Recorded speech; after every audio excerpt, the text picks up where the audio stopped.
Welcome back to Studio F on Fast Times Willy B. We'll be reviewing Terrifier 3. Gentlemen, let's broaden our minds. Russell!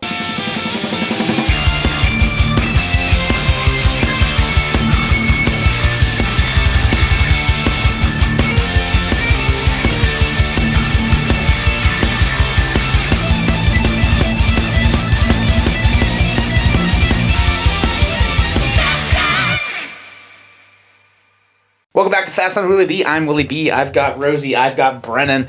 We're doing our first 3-man review here. Or 2-man, 1-woman, I should say. But nonetheless, how are you guys feeling? I'm feeling great. Fired up after that movie. Yeah? Oh, yeah. Rather exhilarating, to say the least. So we'll be reviewing Terrifier 3.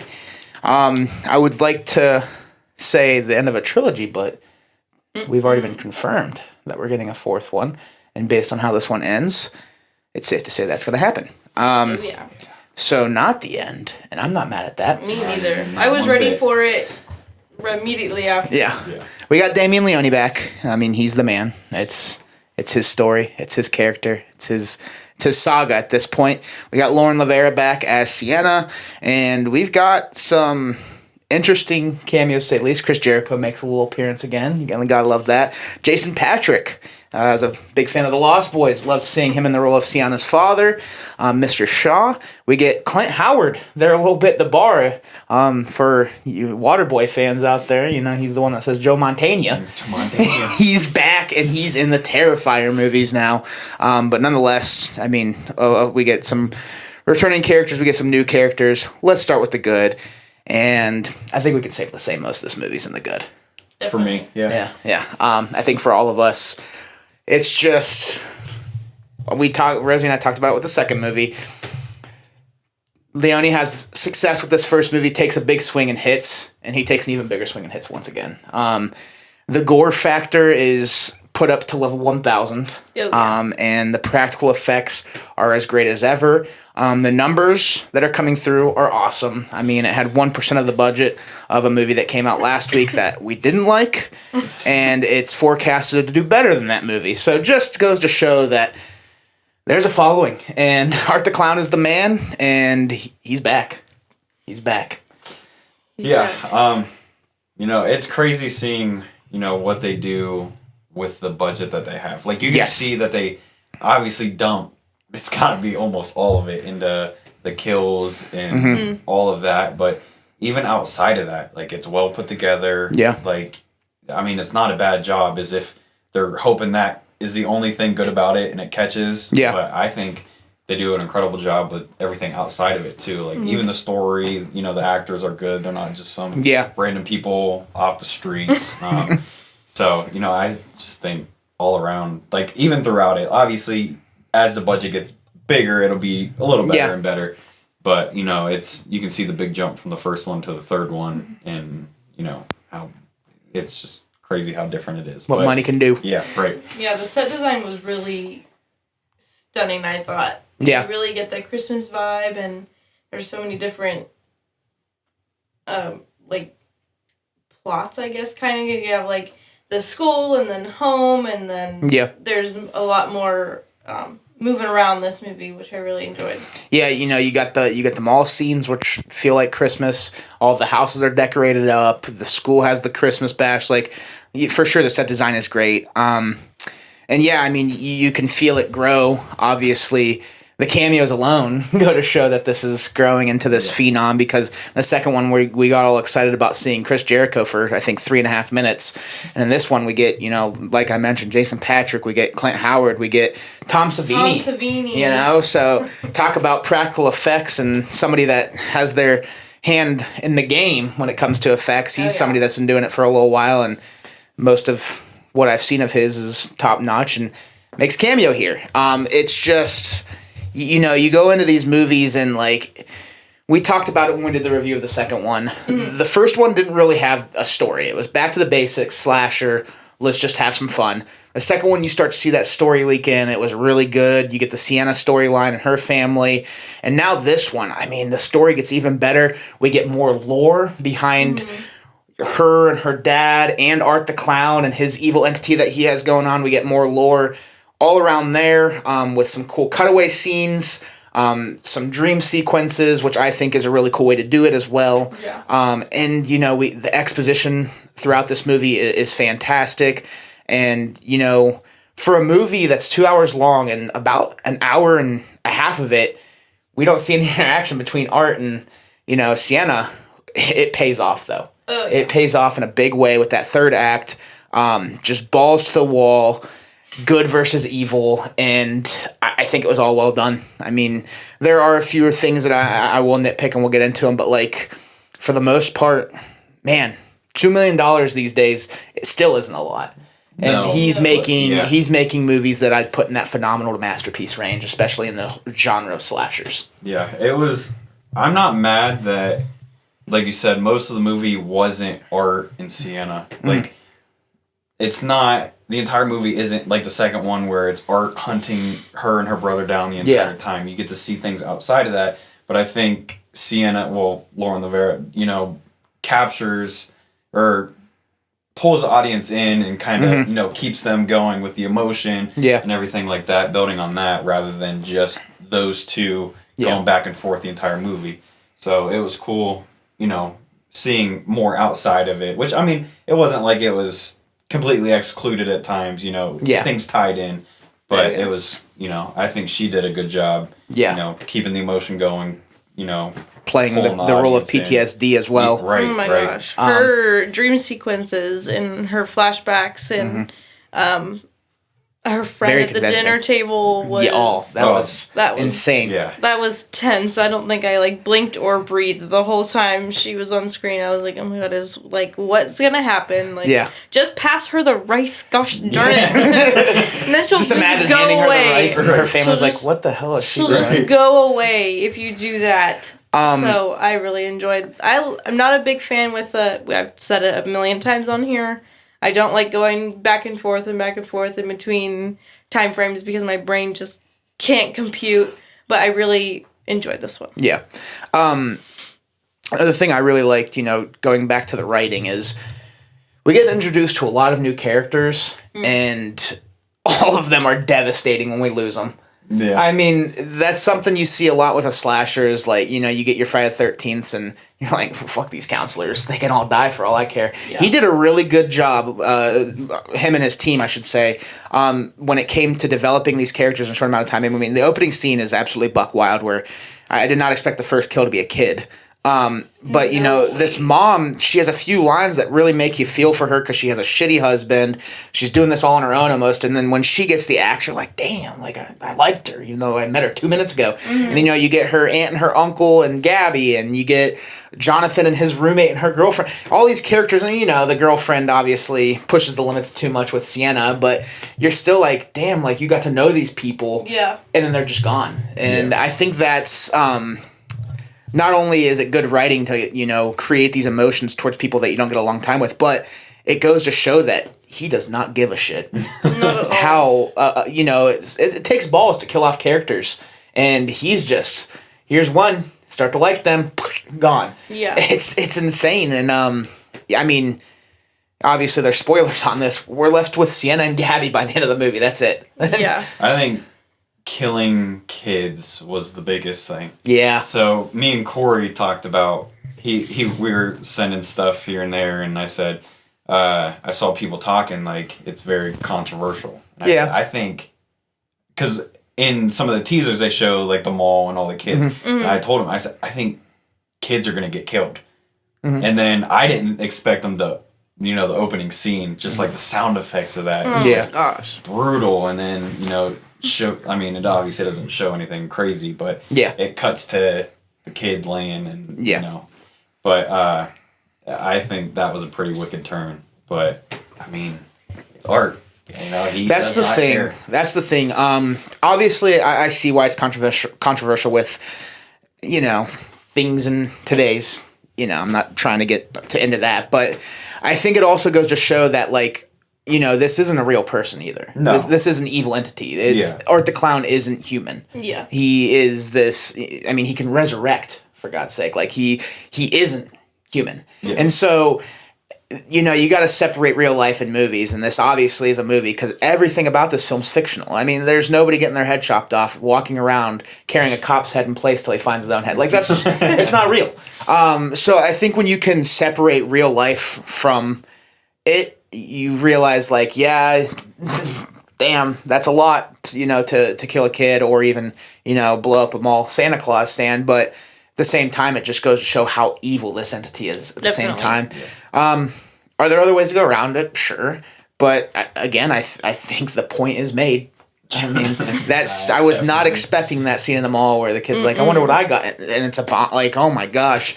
But, like I said, if you can separate real life from cinema, which you should be able to, because at the end of the day, it's, but, man, that's what I mean. He is not afraid to push the envelope at all. Definitely not. I think that's what is leading to the success, honestly. I think it's very clear in this one. Being able to take that leap and not give a toot. Not at all. I think a lot of his kills make him who he is, too. Like, these aren't, like, your run-of-the-mill, like... I mean, he has his, like, decapitations and things like that, but, like... Some of them are just, like... The things that happen are just, like, so crazy with, like, the nail through the hand and they paid homage to the first one with the Cole, Jonathan's roommate, slicing him in half like that in the bathroom. Yep, that was insane. Just like, you do see penis in this movie. Oh, yes. I was not... Mutilated penis. Yeah. So I just think that, like, his kills make it very... original. Let's dive back. We've got axe murderer, box cutter murderer, chainsaw murderer, butcher knife murderer, gun. Gun, pistol. I mean, all the things, all of the above. Anything that's laying around, he finds a way. He finds a way. At the abandoned house, he didn't have anything. It was that big. A carpenter nail. Then he found the box cutter. Well, then he found the box cutter, but liquid nitrogen too. Yeah, hammers, everything. I mean, this guy. I mean, there's a reason he carries around a bag. With sienna. Yeah. Ugh. You got the tube down the mouth. The rats. That was unseen. It almost is like Art the Clown is just embodying every slasher we've ever gotten. You get you get your very Jason kills. You get your Butcher Knife Michael kills. You get saw traps at this point with the mouse and stuff. Yeah. You're getting everything. Liquid nitrogen almost, when he was whipping that rig together, it almost felt like No Country for Old Men. When he's whipping together obviously not the same thing, but the way he was whipping it together, I was like, it felt like that. Yeah. It's just, man. Who'd have thought from 2016, just that bare bones back to the basic slasher, which is still great, to this. I mean, what a leap. Yeah. Especially, it's just the budget. Like, knowing how little... Like, I feel like if you didn't know, you'd be like, wow, they had to have spent a ton of money. Like, some of these other top movies, putting all that together, how ridiculous it is. And hearing it, and then especially, hearing the numbers of the success with, compared to other things that just came out, is just... It's incredible. I am interested to see if we do find Gabby. I do like that her hand's healed. I don't know if anyone caught on to that, but in the one flashback, her dad said the dagger can't hurt you. Mm-hmm. So I like that was consistent. Yeah. Yes. They're creating this lore and this story that this first movie lacked a little bit, and it's just, you have questions after every movie, and then the next movie answers them, and it just makes you more excited for the next one. Because we had questions after the second one, and they're answered. You get the lore, you get...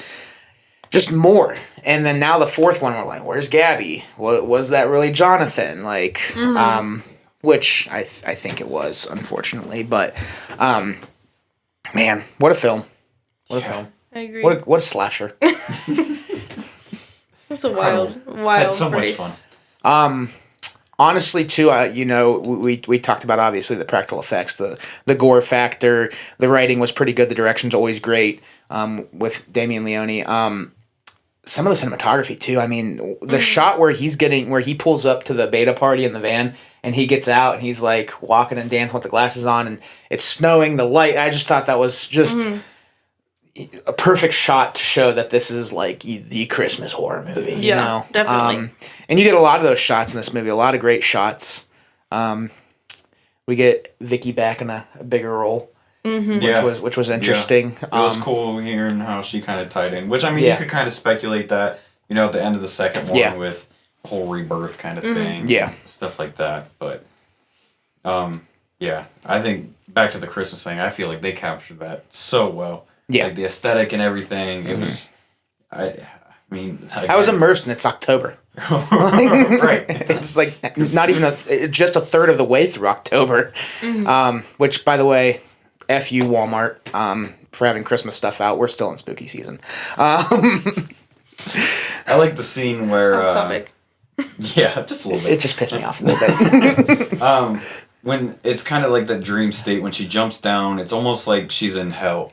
And the dude's just forging the armor, and then he like freaks out, and I think it's a depiction of like the statue, like Mother Mary, kind of like whips him back, like yanks the chain. I just felt like that scene was just super, super cool. I think we're gonna see more of that with the fourth one. For sure. So I'm excited to see where they go with that. That dream sequence leads us into the ending, and I think that third act was just absolutely wild. I mean, you get the discovery that her uncle is on the wall and in the tree, and you get in the tree. You get the skull of what is speculated to be Jonathan. You get the ant kill. You get this face off. You get the. I love the. Can I give her one last present to get the sword type of thing? Like I thought that was to tie it in to somehow get her the sword. Just what a well done third act. When they had Sienna open it, but then just smashed her hands. Yeah, that was that was crazy. I didn't expect that one. Yeah, but just finding the strength after. You have the crown of thorns jammed into your head, hands smashed to open it up, and then, obviously she becomes almost healed, essentially. Just has the strength of everything to kind of pull it together and start fighting them off. We got to talk about that bathroom scene a little more, too. I mean, oh my gosh. Yeah. I mean, we get a steamy scene in the shower. And... Literally. Art's taking a hilarious piss while it's all going down. And then all of a sudden he busts out a chainsaw and you're like, what the hell? And then he's starting to rev it up and they're like, what's going on? And he just busted the glass and it went crazy. I like that he showed Mia. It was him. Because she was like, he overheard her saying, like, I just want to know what it's like. To look into his eyes. Look in his eyes. And what does he smell like? And you get all that. But I don't want to fuck him. He's like... But I thought that was cool, and then obviously you get the gruesome kill of Jonathan's roommate here, where you see mutilated wiener, and then it all culminates to them tying it back into Christmas with him doing snow angels in this pool of blood, which I thought obviously again these movies not for the weak stomached, no way, and definitely disturbing, but it's just Art the Clown, man. It goes back to that personality he has, and I think that's what makes him such. He's so twisted and effed up, but he's so likable because he has that personality. And that's why he's becoming such an icon. Yeah. The exaggerated mannerisms, smile, but never making a sound. Right. Oh, when he sees Santa for the first time. Oh, he's like running in. Oh my gosh, this movie was pretty funny too. I was just about to mention the comedy. Nobody else was going to because I caught myself laughing. I was like, I should not be laughing. Yeah, you probably shouldn't, but it's so you just like can't not because he is like him. He's a clown. Yeah. So like he's already funny looking. But then, like, when he cheeses and makes his eyes real big and he has such... I don't know. And I caught myself laughing. I was like... I told Rosie one of the things that made me laugh every time was every time he walked past Sienna in the chair and just smacked her in the back of the head. I'm like, I couldn't help but laugh every time. I'm like, damn, he's like, kicking her while she's down, for sure. Just every time, like you cut G, just smack her in the back of the head. I'm like, damn. There was definitely lots of funny scenes in this one. Yeah. And, like... I mean, the scene where he's eavesdropping's funny. We were just talking about. That one's hilarious. So he does all these brutal things and then he's just... The Also guys does these discovering things that are them hilarious. in the warehouse or the old house, like that was funny. Yes. When they're calling each other from the upstairs and both finding stuff. Yeah. and they both get waxed. Yeah. And then you get a little gross scene with the glass and the. Yeah, I hated that a Yeah. lot. God. A lot. That was painful to watch. I think most of it was. Yeah. Yeah. Definitely. In a fun Yeah. Yeah. Well, I think Anything else that really sticks out to you guys in the good? I think just about everything in this movie is Yeah. good for me. Yeah. I had a blast watching it. And before we just continue down this path of just going all out, we'll hop to the meh. We'll try to find things we didn't like. There are a few. I don't have anything to bad. We'll start with that like we always do. So this is our last segment before final thoughts. Yeah, I wish we got a little more payoff with Jonathan. You know, it's his skull. They have his glasses. You could just basically chalk it up to Jonathan's no longer with us, and I wish we just got a little, maybe a battle or something. Maybe the actor isn't feeling a fourth Terrifier. That's my guess. Maybe not. But young kid, it's definitely got to take a toll on him. Yeah. The other meh I have is probably the scene where she's pleasing herself with glass, and it goes back to the second one with the little pale girl just shitting everywhere. Those were two scenes where I get it, you're adding to the gross aspect, but they were both scenes I personally could have done without. Yeah. And I still would have loved this movie. I feel like she's doing that in this one because she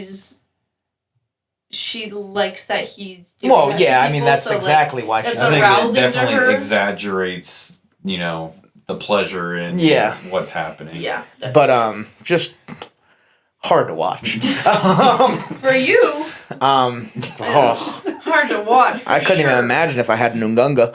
But, Not good. she went Cowabunga. Definitely did. Shout out Basement Yard. I love your guys' podcast. I gotta give you guys credit on the Ugunga and Cowabunga. Anyways, but I mean, that's probably really it, honestly. I think it could have been longer. Yeah. That would have played into us maybe getting a payoff with Jonathan. Yeah. And yeah, I would agree with that. I mean, nothing crazy. Like, I think at times during the second one, you start to feel like, okay, this is definitely 2.5 hours. Yeah.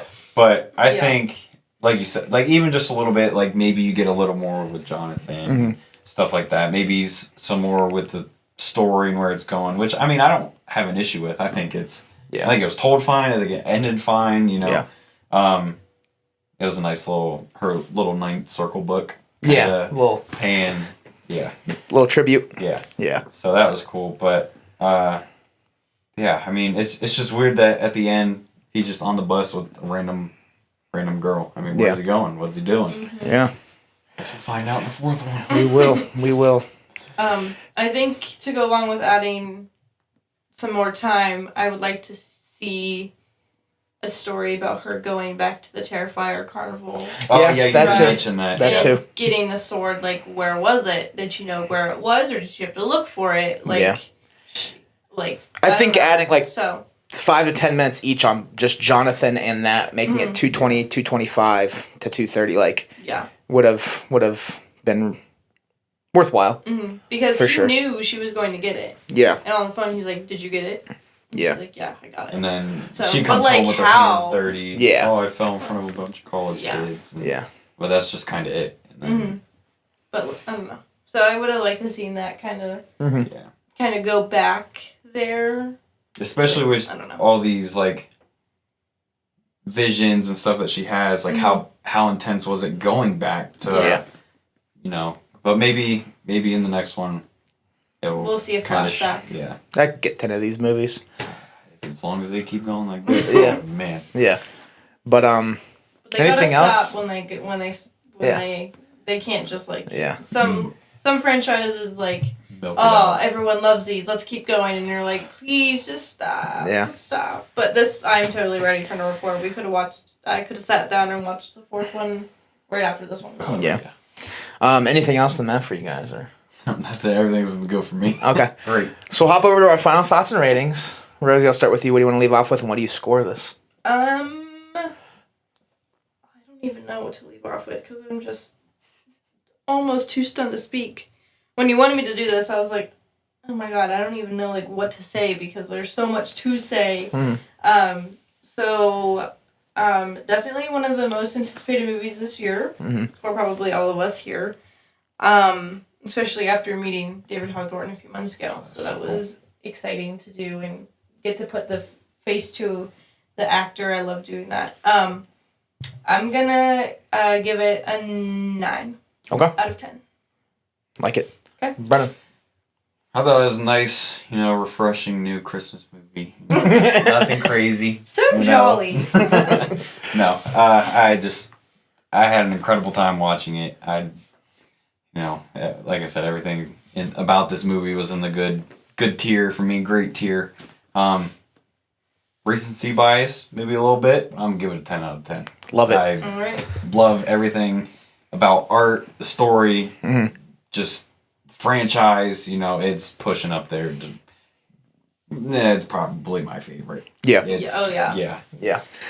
For me, I want to add one more thing to the good for my final thought, and that is the very limited score we get. A lot of it's Christmas music, but we get this, sick piano beat, and me and Corey both times were like, yeah, let's go. And every time that played, I was like, hell yeah, buckle up. Score, take the average of you guys. I'll go 9.5 out of 10. And that puts it at the top of my rankings for the 3 so far. I think it goes 3, 2, 1. Yeah. I think 3 and 2 are really close. 1's a little bit, I guess, down, but it's still great.